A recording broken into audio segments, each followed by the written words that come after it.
Good afternoon, folks. This is Lincoln over here, and today we have an article that came yesterday, and it's titled "Rumors: Sony executives not happy with the initial Ghost of Yote response, and developers were blindsided with a new female character."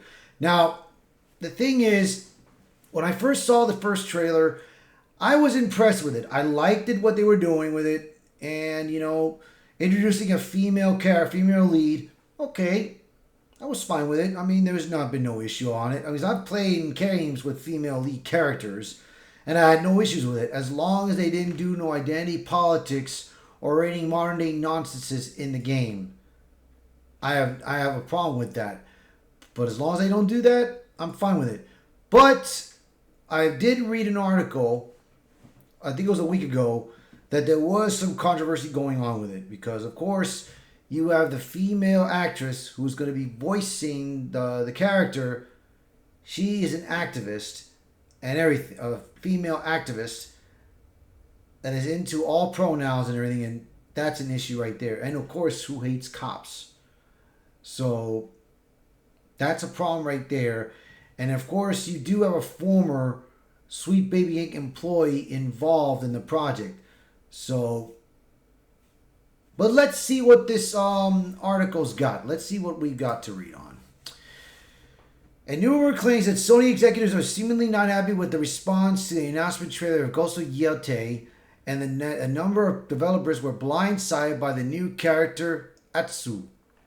So, YouTuber Andy Malone shared this information from an alleged insider. He said, apparently Ghost of Yote blindsided many people that were working at Sony who were not made aware of what Sucker Punch was making.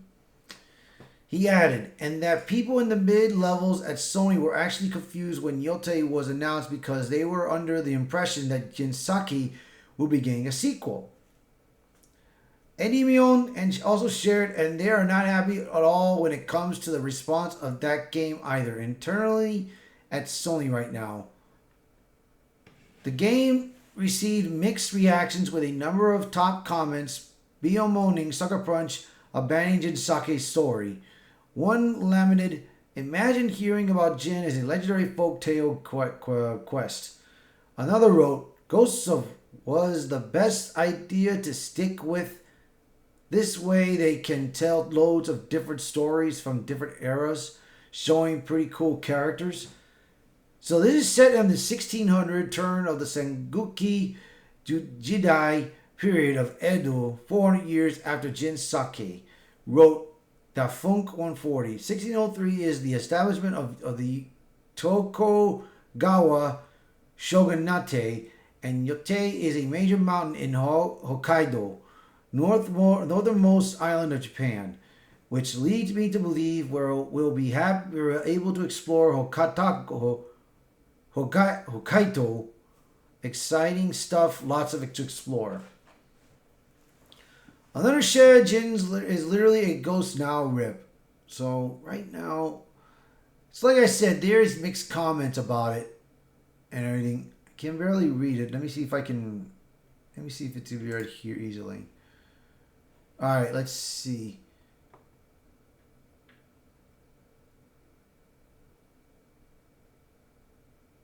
Yeah. Yeah, there is. Yeah, these are the same. These are just mixed reviews, man. And it's like I said, dude. One person pillared the game comparing it to Assassin's Creed Shadows. Sucker Punch saw Assassin's Creed Shadows and went alt. Hold my. All right, alt. Hold my sake. Another offered a similar sentiment. We are Ubisoft. We are finally introducing samurais into Assassin's Creed Sucker Punch. Here, hold my sake for a second time.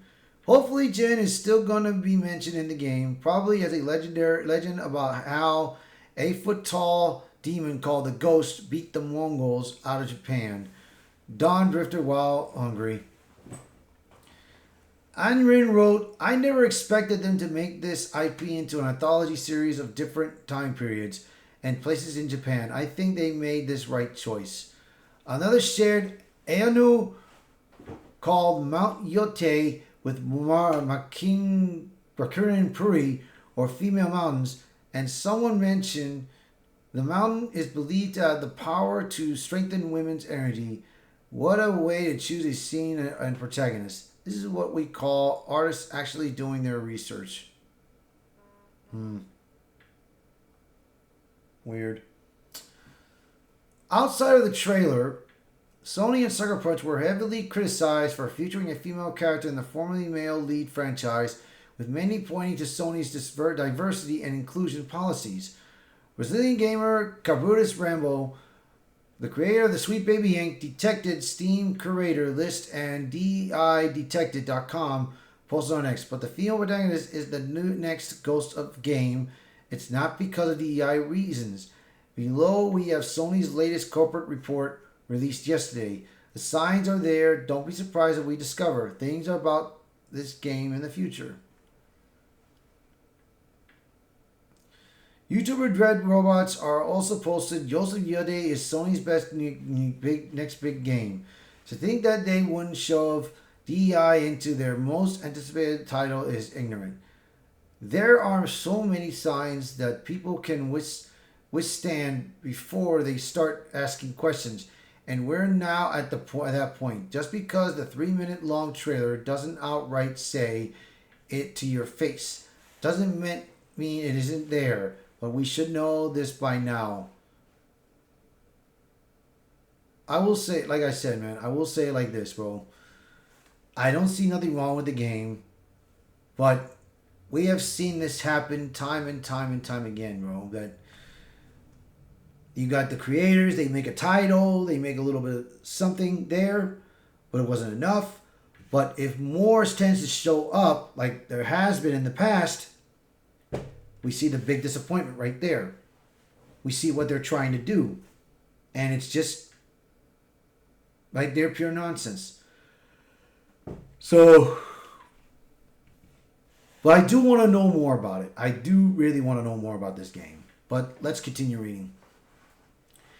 Ex-user Not Axel Carnage also wrote, as if it wasn't already written on the wall, with the VA's beliefs and advocating of trans right, etc. Now we know Sony is still pushing the agenda of DEI. The game is no different than Assassin's Creed Shadows, than Suicide Squad, than Concord. Mithrudo added, Ghost of Yodi is 100% going to be a woke DEI fest. Screw Sony. May they lose money hand over foot, and may their market value crash. Former Sony chairman Sean Ledane threw fuel on the fire. He reacted to a post from YouTuber Mighty Keith calling anyone an absolute loser. Ledane posted, "It's a game, an entertainment, a story of a team of creators believe in. They want to make this." He added, "It's a game. If you don't like it, don't buy it. In fact, why not make the game you want yourself?"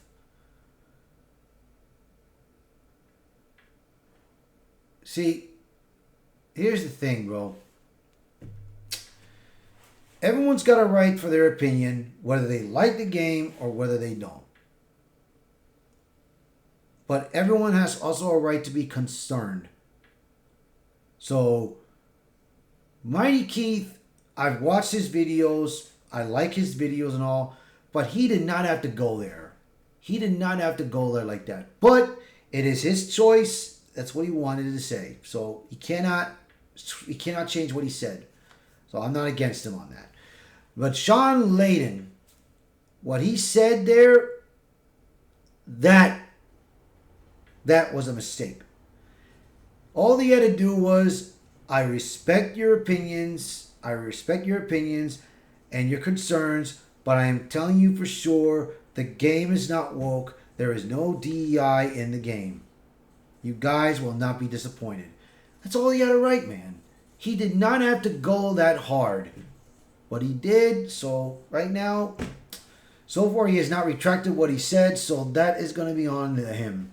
So on the top of all this, Sucker Punch hired a radical activist, Erika Ishii, to play Atsu. And casting directors have made it clear they cast individuals to push the DEI agenda and woke ideology. The Witcher casting director Sophie Holland told Acting Up a Variety, I am always the first to champion diversity in all of its glory. One of that springs to mind was the character of Yennefer on The Witcher. Lauren Schmidt Hittrich is the showrunner, and we work so well together, and she's open to conversations. In the book, she described as the most powerful, most beautiful woman in the world. This was a few years ago, and I like to think things have changed. But when you think about people's unconscious bias, especially in the fantasy world, it felt like these worlds were predominantly white. And I remember saying, I feel like we need to challenge what people think of us, the standard of beauty. And having a woman of color in this role does incredibly powerful things to the people watching, she admitted. Not only are individuals like Ishii cast to push the EI agenda, but Ishii has a history of radical activism that she will likely amplify by using her role as Atsu. That activism includes defunding the police. She posted on June 20th the jackbooted thugs violently breaking up a peaceful violin vigil. You can hear people screaming, "There are children!" This can't be any more clear. Defund the police. Isha Falls also appeared to support the failed Hogwarts Legacy boycott. She posted in February 2023, just ahead of the game's release. I used to love Harry Potter, went to every midnight release, cosplayed, was even in a Harry Potter themed improved group. Now I'm happy to instead support and be part of the fantasy narratives where all are welcome. Trans community, we deserve our own better magic. I will always fight for that. She included a video of her stating, "Fuckers." In a subsequent post, she added, "Mooting, but wanted to reiterate trans rights are human rights. I ask that instead of replying to negative comments to turn the efforts towards positive action, a donation, sharing, supporting trans creators, a trans joy, or checking in with your trans friends and their happiness." Yeah, man. I mean, it's like I said, dude. There are a couple of problems right now. There are a couple of problems right now with the game, but it's too soon to say. It's too soon for us to say that the game is going to suck. Me, on the other hand, I'm going to wait, keep an eye on it, read some more news on this.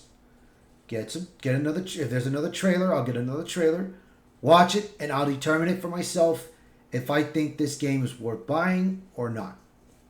So, time will tell. Time will tell. We will see what is going on. So, if you guys like this video, hit the like button, share this video, post a comment below, let me know what your thoughts are, and if you're new to the channel, please hit that subscribe button for me. Alright, you guys, you have a good afternoon. Bye for now.